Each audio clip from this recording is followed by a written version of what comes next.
ఎర్రకోట వద్ద బాంబు పేలులకు పాల్పడ్డ ఉగ్ర డాక్టర్లకు 2019 నుంచే ఆ భావజాలం ఉందని దర్యాప్తులో తేలింది.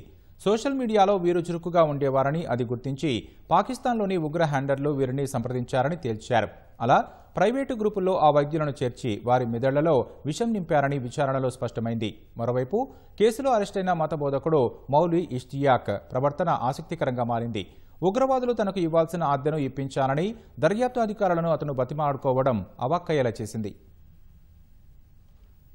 నవంబర్ 10న ఎర్రకోట వద్ద బాంబు దాడితో వెలుగులోకి వచ్చిన వైట్ కాలర్ ఉగ్ర నెట్వర్క్ గురించి కీలక విషయాలు వెలుగులోకి వచ్చాయి. ఆ వైద్యుల్లో ఉగ్రవాద భావజాలం 2019 నాటికే సోషల్ మీడియా ప్లాట్ఫామ్ల వేదికగా పురుడు పోసుకుందని దర్యాప్తు అధికారులు గుర్తించారు. సీమాంతర ఉగ్రవాదంలో మార్పు వచ్చిందని, పాకిస్తాన్, ఇతర దేశాల్లోని ఉగ్ర హ్యాండ్లర్లు డిజిటల్ మార్గాల్లో విద్యావంతులను ఎంపిక చేసుకుని ఉగ్ర భావజాలం నింపుతున్నారని దర్యాప్తులో తేలింది. ఉగ్ర డాక్టర్లు ముజమ్మిల్ గనై, ఆదిల్ రాథర్, ముజఫర్ రాథర్, ఉమర్ నబీ వంటి వారు ఫేస్బుక్, ఎక్స్ వంటి సోషల్ మీడియా ప్లాట్ఫామ్లలో చురుకుగా ఉన్నప్పుడు ఉకాసా, ఫైజాన్, హష్మీ అనే ఉగ్ర హ్యాండ్లర్లు వారిని గుర్తించాయి. తర్వాత వారిని సంప్రదించి టెలిగ్రామ్, మాస్టోడాన్ వంటి యాప్ల్లో గ్రూపుల్లో చేర్చి బ్రెయిన్ వాషింగ్ చేయడం ప్రారంభించారు. ఏఐ వీడియోలతో ద్వేషాన్ని నింపారని సమాచారం. మొదట్లో సిరియా లేదా ఆఫ్ఘనిస్తాన్ వంటి ఘర్షణ ప్రాంతాలలో ఉగ్ర గ్రూపులలో చేరాలని ఈ వైద్యులు భావించారని తెలిసింది. కానీ హ్యాండ్లర్లు వారిని భారత్లోనే ఉండి అనేక ప్రాంతాల్లో పేలులకు పాల్పడాలని కోరినట్లు స్పష్టమైంది. మరోవైపు ఉగ్రవాదులు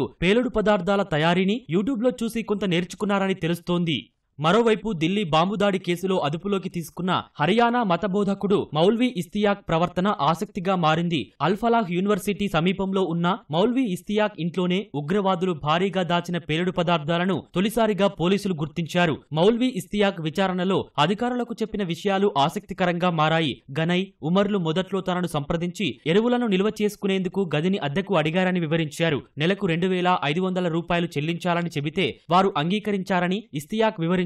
6 నెలలుగా వారు అద్దె చెల్లించలేదని, తనకు ఆ డబ్బును ఇప్పించాలని దర్యాప్తు అధికారులనే ఇష్తియాక్ కోరడం ప్రాధాన్యం సంతరించుకుంది. తాను పేదవాడినని, 4 పిల్లలు ఉన్నారని, దయచేసి డబ్బు ఇప్పించాలని బతిమిలాడుకున్నాడు. ఇంత తీవ్రమైన కేసు గురించి ఆలోచించకుండా ఇష్తియాక్ డబ్బుల గురించి మాట్లాడటంతో దర్యాప్తు అధికారులు అవాక్కయ్యారు. అతన్ని రాష్ట్ర పోలీసులకు అప్పగించారు.